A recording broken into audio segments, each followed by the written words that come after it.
bendiga, hermanos. El pastor Judas, el siervo de Jesucristo, termina su carta con un canto de adoración en los versículos 24 y 25.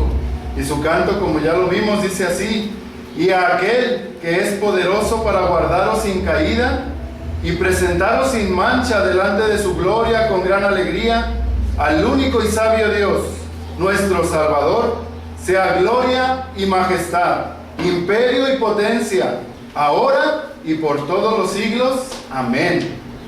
Hermanos, hoy llegamos al final de nuestro estudio de la carta de Judas.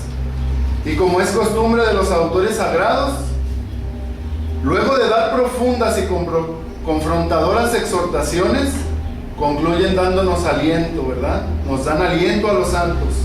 Pues si no fuera por las promesas divinas de gracia, nuestro corazón desfallecería prontamente, hermanos, porque los elevados retos que nos pone la palabra de Dios son bastante altos. Los retos que nos puso Judas son de alto calibre.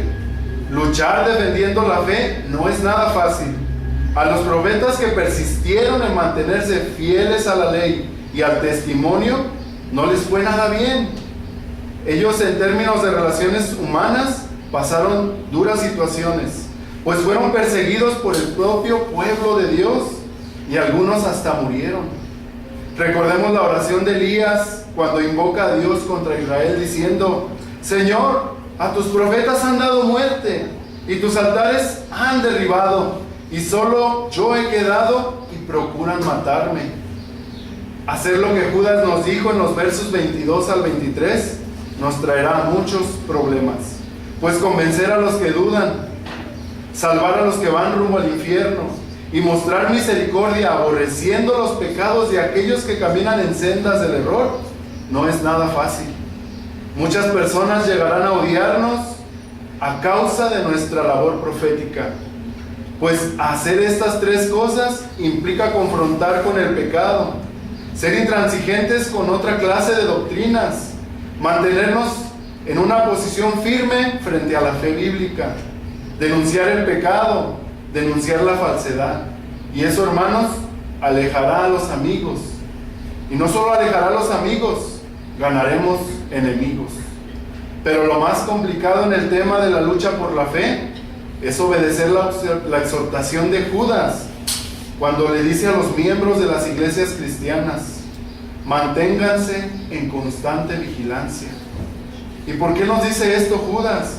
Nos dice esto con el fin de detectar a los falsos profetas, pues se corre el peligro de ir tras sus atractivas doctrinas. Nuestro autor sagrado nos dio varias pistas para saber distinguir a los falsos maestros. Recordemos que los falsos maestros convierten en libertinaje la gracia de Dios.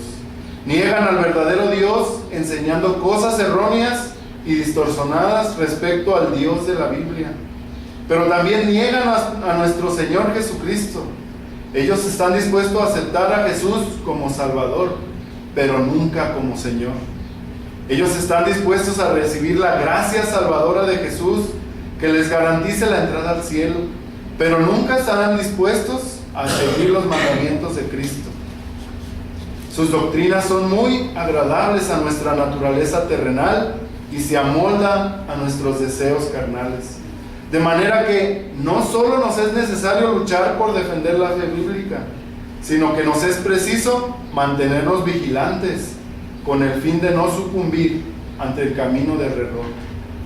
Es por eso, hermanos, que Judas concluyó la parte exhortativa diciéndonos que nos mantengamos ocupados en varias actividades que serán de gran provecho y fortaleza frente a las garras del mal. Nos dijo que nos edifiquemos en la fe que ha sido dada una vez a los santos. Nos dice que oremos en el Espíritu Santo y también que nos conservemos en el amor de Dios. Pero las Sagradas Escrituras y la propia experiencia nos enseñan que todos los medios para mantenernos firmes en la fe no sirve de nada sin la gracia del Señor. No serían sin la gracia del Señor más que vanas y vacías ocupaciones religiosas. Hemos visto cómo muchos creyentes, pastores y maestros que por mucho tiempo caminaron en pos de la fe bíblica, pero un día, hermanos, ¿qué hicieron? Escucharon la falsa enseñanza y se apartaron tras ella. Con gran tristeza vemos cómo muchas personas que pertenecían a iglesias evangélicas, que crecieron aprendiendo la doctrina cristiana, ahora están involucrados en diversidad de doctrinas erróneas, como el falso mesianismo, que no es más que un judaísmo disfrazado, o la doctrina de creciendo en gracia, que no es más que caer en la desgracia del libertinaje, o la teología de la fe y la prosperidad, que no es más que la santificación de la avaricia, el liberalismo teológico, que no es más que la esclavitud de una mente incrédula, o la nueva era, que no es más que la vieja era del paganismo. Siendo que los peligros de las falsas doctrinas son tan grandes, y que el ocuparnos en las actividades espirituales que Judas mencionó en los versos 20 al 23 no son perfectos, no los cumplimos de manera perfecta, entonces, hermanos, ¿qué será de nosotros? ¿Será que un día, como iglesia, como hermanos, caeremos en las garras astutas de los falsos profetas?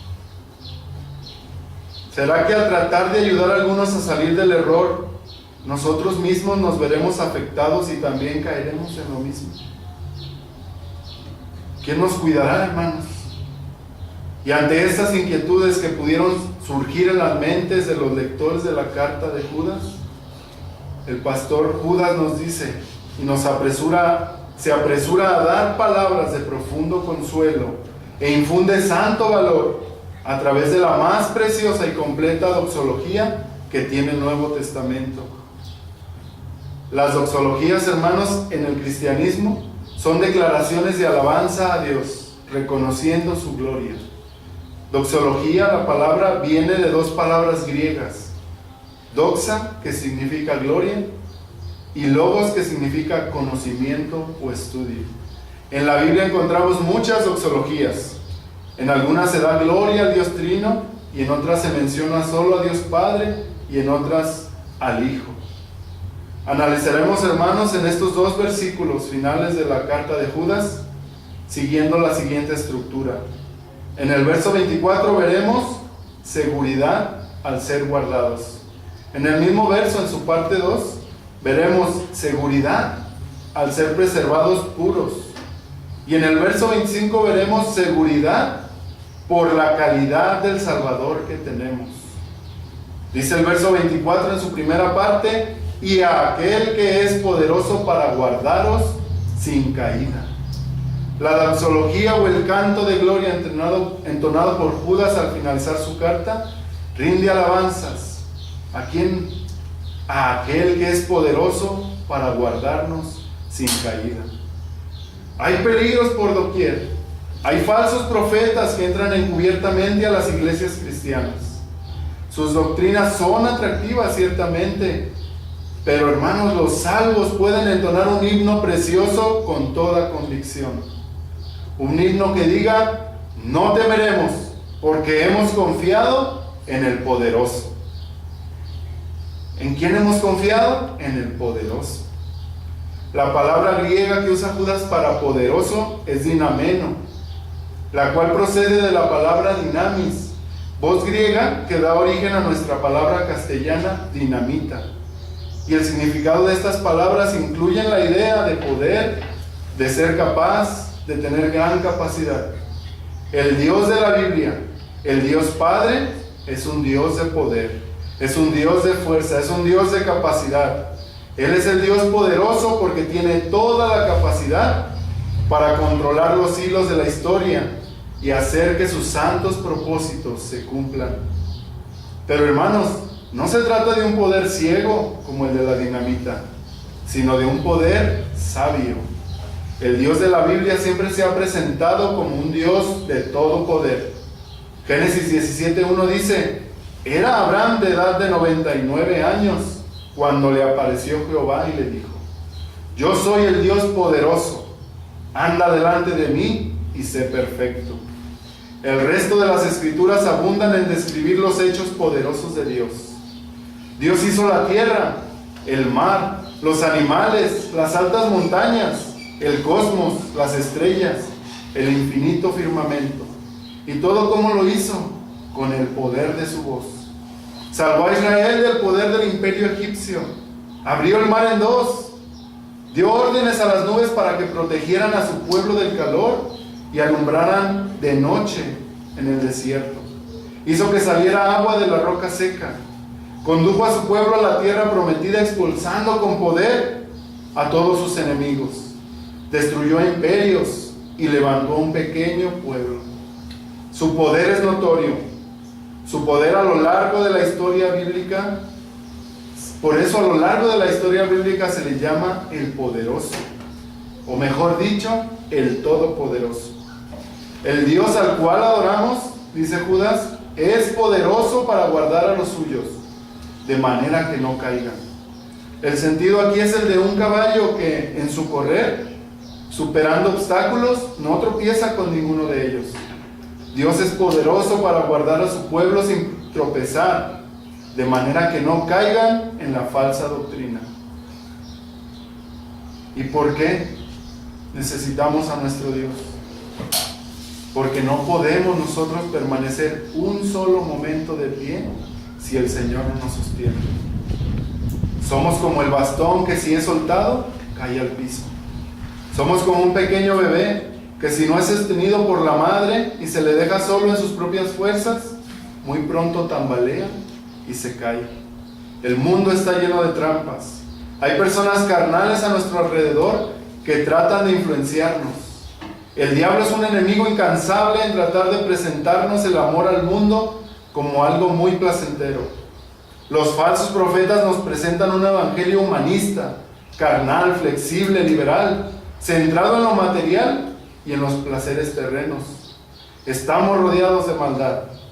Y si no fuera por el poder de Dios que nos guarda, hace tiempo hubiésemos caído en el lodo pantanoso de la falsedad. Primera de Pedro 1:5 dice que sois guardados por el poder de Dios mediante la fe, para alcanzar la salvación que está preparada para ser manifestada en el tiempo postrero. Aunque en algunas ocasiones los creyentes pueden temer caer de la fe, hermanos, a causa de las atracciones del mundo, la influencia de la carne y las tentaciones de Satanás, no obstante, el poder de Dios obrando en sus hijos garantiza que no caeremos de manera total, sino que nos levantaremos. Romanos 14:4 dice: pero estará firme, porque poderoso es el Señor para hacerle estar firme. Los verdaderos creyentes no se perderán nunca, ni tampoco abandonarán de manera definitiva la verdadera fe, pues el Dios que nos salvó es el Todopoderoso, y Él ha diseñado un plan perfecto, el cual nadie podrá dañar, y ese plan asegura la salvación definitiva de los que confiamos plenamente en Cristo para nuestra salvación. San Juan 10, 27 y 29 dice: mis ovejas oyen mi voz, y yo las conozco y me siguen, y yo les doy vida eterna, y no perecerán jamás, ni nadie las arrebatará de mi mano. Mi Padre que me las dio es mayor que todos, y nadie las puede arrebatar de la mano de mi Padre. Siendo que el Padre Dios es mayor que todos, es decir, más poderoso que el diablo, que las potestades, que el hombre, que todo, nada se le compara a nuestro Dios. Él tiene la capacidad en sí mismo de asegurarnos que nunca nos perderemos, que nadie podrá arrebatarnos de las manos de Dios, incluso ni siquiera nosotros mismos. Es por eso que Pablo exclamó con gran convicción en la carta a los Romanos, en el capítulo 8, versículos 37 al 39. Por lo cual estoy seguro de que ni la muerte, ni la vida, ni los ángeles, ni principados, ni potestades, ni lo presente, ni lo porvenir, ni lo alto, ni lo profundo, ni ninguna otra cosa creada, eso nos incluye a nosotros, nos podrá separar del amor de Dios, que es en Cristo Jesús, Señor nuestro. Hasta este punto, hermanos, podemos ver las siguientes aplicaciones. Judas anima a sus lectores y a nosotros hoy día a tener confianza en el Dios del pacto, el cual se comprometió por Él mismo ¿Y a qué se comprometió, hermanos? Se comprometió a que ninguno de los que le pertenecen se perderá jamás. A eso se comprometió. Jeremías 32:40 dice: y haré con ellos pacto eterno, que no me volveré atrás de hacerles bien, y pondré mi temor en el corazón de ellos, para que no se aparten de mí. Si hemos creído en el verdadero Dios, y estamos siguiendo a Jesucristo el Señor y Salvador, conforme a su palabra, entonces podemos estar seguros que Él usará todo su poder para guardarnos hasta el final. Entonces podemos afirmar categóricamente como el apóstol Pablo: porque yo sé a quién he creído, y estoy seguro que es poderoso para guardar mi depósito para aquel día. Dios obrará en nosotros con su gracia, nos influenciará con su palabra, moldeará nuestro corazón a través de sus mandamientos, pondrá odio al pecado y amor a la santidad. Él hará esto en nosotros, porque es poderoso para romper la dureza de nuestro corazón y para fortalecer nuestra débil santidad, para convencer nuestras dudas y suprimir nuestras inclinaciones pecaminosas.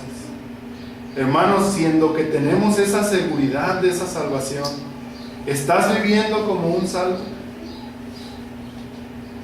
¿Disponemos nuestro corazón para escuchar la palabra del Señor y obedecerle en todo? Pasemos, hermanos, a nuestro punto número 2, que es seguridad al ser preservados puros. Dice el verso 24: y presentaros sin mancha delante de su gloria con gran alegría. Al finalizar sus exhortaciones, Judas nos dijo que debemos tener misericordia con cautela de una de las clases de personas a las cuales debemos ayudar, pues han caído tan hondo en sus propios pecados y lo justifican de tal manera que nosotros debemos tomar precauciones para no ser contaminados. Pero ahora en el verso 24 el pastor Judas afirma nuestra fe, recordándonos que no caeremos, que al ayudar a estos enfermos no seremos contagiados por su enfermedad, que Dios está trabajando en nosotros de manera que ninguna mancha podrá salpicar nuestro blanco vestido.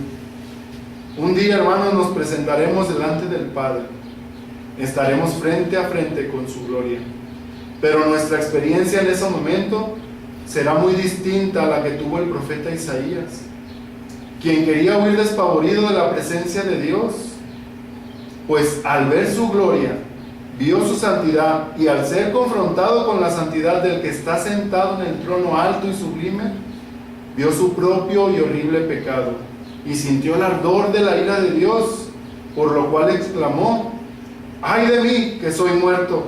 Porque siendo hombre inmundo de labios, y habitando en medio del pueblo que tiene labios inmundos, han visto mis ojos al Rey, Jehová de los ejércitos. El Señor Jesús un día presentará a todos los escogidos por gracia, es decir, a la iglesia. ¿Cómo la va a presentar? La va a presentar como una virgen pura, sin mancha alguna. Segunda de Corintios 11:12 dice: pues os he desposado con un solo esposo, para presentaros como una virgen pura a Cristo.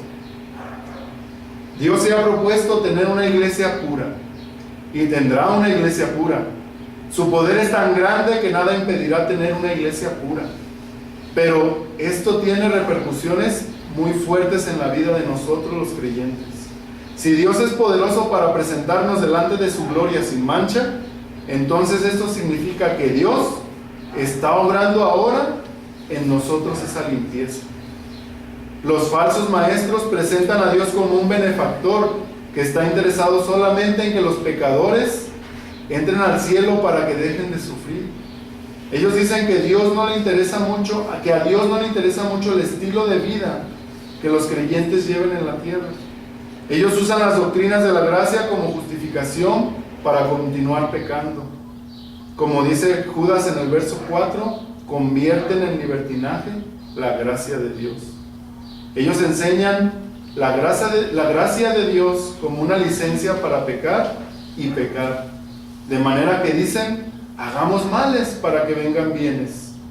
Pero la Biblia nos presenta una salvación no centrada en el hombre, sino en Dios. El propósito de la salvación es que Dios quiere tener un pueblo santo que viva para su gloria. Y vivir para la gloria de Dios es vivir para su santidad. De manera que si Dios está trabajando poderosamente en nosotros para presentarnos un día sin mancha delante de Él, entonces es nuestra responsabilidad presentar nuestros cuerpos como dice en Romanos 12:1, en sacrificio vivo, santo y agradable a Dios. Los falsos profetas incitan a sus seguidores a descuidarse en la santidad. Los incitan a pecar, a amar este mundo y sus vanidades. Pero si una persona que se llama creyente hace esto, entonces no es de Cristo. No forma parte de la iglesia verdadera, pues ella está siendo santificada por Jesús. Efesios 5, 26 y 27 dice: Cristo amó a la iglesia y se entregó a sí mismo por ella. ¿Para qué? Para santificarla, habiéndola purificado en el lavamiento del agua por la palabra, a fin de presentarnos a sí mismo una iglesia gloriosa, que no tuviese mancha ni arruga ni cosa semejante, sino que fuese santa y sin mancha. Cristo ha asumido la total responsabilidad de purificar a la iglesia. ¿Será que la va a purificar ciertamente? Así es. Y Él también es poderoso para alcanzar este propósito. Primero, ha limpiado a los creyentes de la culpa del pecado a través de su muerte en la cruz y el derramamiento de su sangre preciosa. Apocalipsis 7:14 dice: estos son los que han salido de la gran tribulación y han lavado sus ropas y las han emblanquecido en la sangre del Cordero. La sangre de Jesús es poderosa para limpiar el pecado y los pecados de todos los que ponen su fe en Él para salvación. La palabra de Jesús, cuando declara el perdón para los suyos, es poderosa, de manera que limpia el pecado de los que creen. Lo vemos en San Juan 15:3, cuando le dice a sus discípulos: ya vosotros estáis limpios por la palabra que os he hablado. Pero Dios el Padre, nuestro Señor Jesucristo, hermanos, sigue limpiando a la iglesia a través de la palabra escrita, la predicación, la comunión cristiana, la disciplina eclesiástica, las reprensiones del Señor. Incluso el Señor en ocasiones nos permite caer en ciertos pecados para que luego de haber sufrido el sabor amargo del mismo, no lo volvamos a desear jamás. Será causa de gran regocijo y alegría para todos los salvos cuando nos veamos en la presencia de Dios totalmente limpios, sin mancha alguna, pues nuestro caminar en esta tierra ciertamente no es perfecto y seguimos cometiendo muchas faltas. Pero el poder de Dios es tan fuerte que en el último paso de nuestra santificación, en la muerte o en el arrebatamiento, seremos totalmente emblanquecidos y perfeccionados. Cuando estemos en gloria, la alegría será desbordante, y los que somos tímidos no temeremos expresar rebosantes de júbilo aleluyas al Señor, como dice Apocalipsis 19, 6 al 8. Y oí como la voz de una gran multitud, como el estruendo de muchas aguas, y como la voz de grandes truenos que decía: aleluya, porque el Señor nuestro Dios Todopoderoso reina. Gocémonos y alegrémonos y démosle gloria, porque han llegado las bodas del Cordero, y su esposa se ha preparado, y a ella se le ha concedido que se vista de lino fino y resplandeciente. En este punto número 2, hermanos, podemos ver las siguientes aplicaciones. Anticipémonos a la gran alegría con que rebosarán nuestros corazones en el día en el cual Cristo nos presente ante el Padre como una virgen pura. Que hoy y siempre nuestros corazones estén pletóricos de dicha en medio de cualquier dificultad, lucha o necesidad. Recordemos siempre lo que dice 2 Corintios 4:17: porque esta leve tribulación momentánea produce en nosotros un cada vez más excelente y eterno peso de gloria. Hermano, gózate en las pruebas, en el rechazo que te hacen por ser un creyente bíblico, en el desprecio y sufrimiento de tratar de llevar la doctrina bíblica a otros, pues está muy cercano el día cuando, mientras otros estarán pidiendo a las montañas que los cubra de la ira del Cordero, nosotros estaremos triunfantes, entraremos triunfantes al reino de los cielos. Por lo tanto, como dice Lucas 21:28, erguíos y levantad vuestra cabeza, porque vuestra redención está cerca. Cristo se alegrará de verte a ti, porque Él te ha llevado en su corazón desde toda la eternidad. Porque Él vino a esta tierra a morir por ti. Porque Él lo está haciendo todopoderosamente para llevarte con Él a la casa del Padre. Por eso tú has recibido a Cristo en tu corazón y le has amado.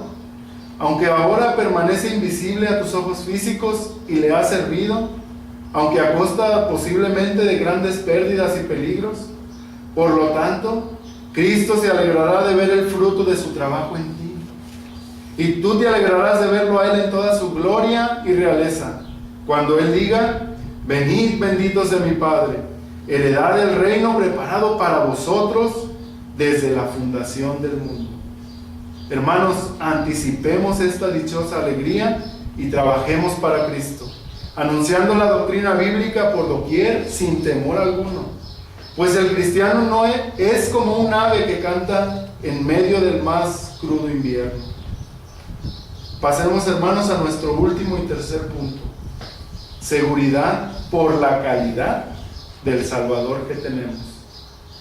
Dice el verso 25: al único y sabio Dios, nuestro Salvador, sea gloria y majestad, imperio y potencia, ahora y por todos los siglos. Amén.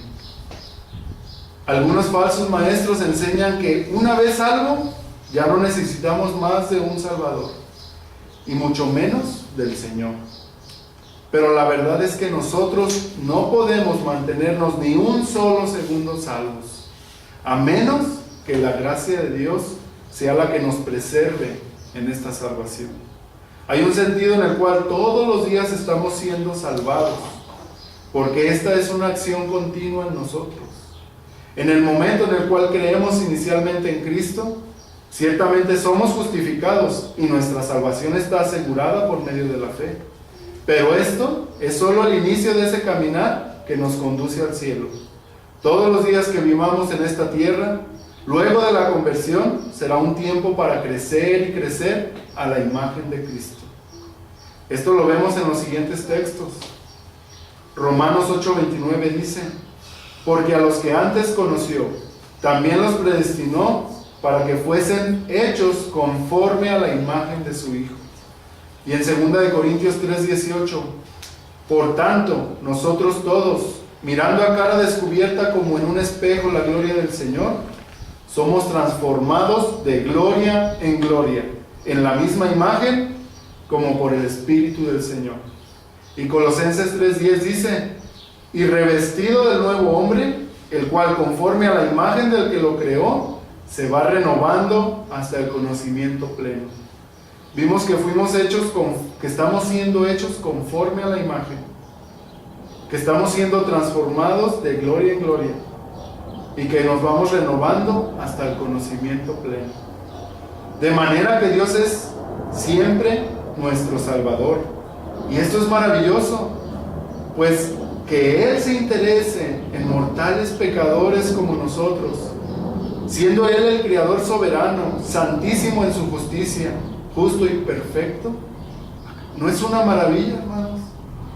La distancia entre Dios y la criatura es abismal, pero la distancia entre Dios y la criatura caída en pecado es infinita. No obstante, Él es el Dios Salvador. Se complace en salvar a los pecadores. Él nos salvará, no solo de nuestros pecados, sino de los falsos profetas y de las falsas doctrinas.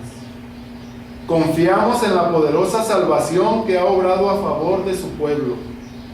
En la unidad de la Trinidad, Dios mismo se ha convertido en nuestro Salvador de todas las formas posibles. Y el comentarista Benton John lo dice de la siguiente manera: el Padre nos ha llamado a sí mismo. El Hijo, Jesucristo, ha muerto y resucitado de la muerte como representante nuestro, y en Él somos guardados seguros.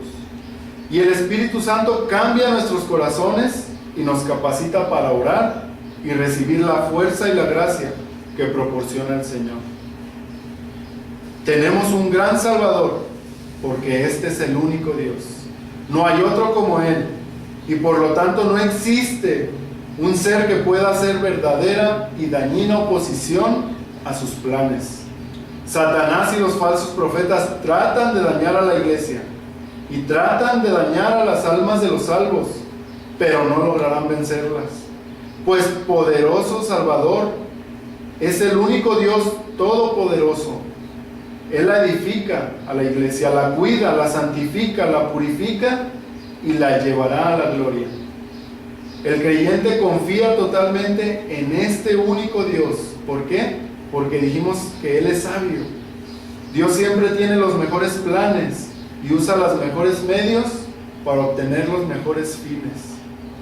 Siendo que tenemos un poderoso Salvador que nos guarda sin caída y nos presentará sin mancha delante de su gloria con alegría, siendo que la salvación es de Él de principio a fin, y siendo que todo esfuerzo que hacemos es solo obra de su amor y de su fuerza, entonces a Él, hermanos, solo a Él, sea la gloria, majestad, imperio y potencia, ahora y por los siglos. Amén. William MacDonald nos explica esto y nos dice en su comentario: gloria es el honor superlativo que merece por todo lo que es y por todo lo que ha hecho por nosotros. Majestad es la dignidad y el esplendor que merece como supremo monarca del universo. Dominio es su ilimitado imperio que le pertenece por derecho soberano. Y autoridad o potestad es el poder y la prerrogativa de gobernar todo aquello que sus manos han hecho. Esta doxología, hermanos, apunta a dos direcciones. Primero, resalta la suprema autoridad de Dios, quien es digno de toda adoración y exaltación de parte de su pueblo redimido, siendo que hemos sido lavados por la poderosa sangre de Jesús, hemos sido llamados poderosamente por la gracia, hemos sido santificados por el poder del Espíritu Santo, y Dios de manera poderosa nos ha salvado. Entonces no queda más que vivir eternamente agradecidos con Dios, quien es digno de toda la gloria y toda la honra. Pero esta doxología también apunta a contradecir a los herejes, pues ellos se centran en el yo y rechazan la autoridad de la palabra de Dios. Ellos no están interesados en someterse a la voluntad divina. En cambio, los verdaderos creyentes se gozan en servir humildemente al Todopoderoso, Rey de Reyes y Señor de Señores. Y a Él sea la gloria, la majestad, el imperio y la potencia, ahora y por todos los siglos. Amén. Vamos a orar. Bendito Padre Celestial, te damos muchas gracias porque nos permitiste oírte, Señor, a través de la carta de tu siervo Judas. Te damos gracias, Señor, porque vemos tu amor a través de esta carta de exhortación, esta carta que nos advierte de los falsos maestros. Pero también vimos hoy, Señor, que todo lo que nos manda, Señor, en esta carta, que de todo lo que nos advierte, Señor, en Judas, tú eres el que poderosamente nos va a librar, Señor. Confiamos, Señor, no en nosotros mismos. Confiamos en tu poder para seguir, Señor, más allá de la muerte, para un día estar contigo, para llegar y poder presentarnos puros delante de ti, por tu puro poder, Señor.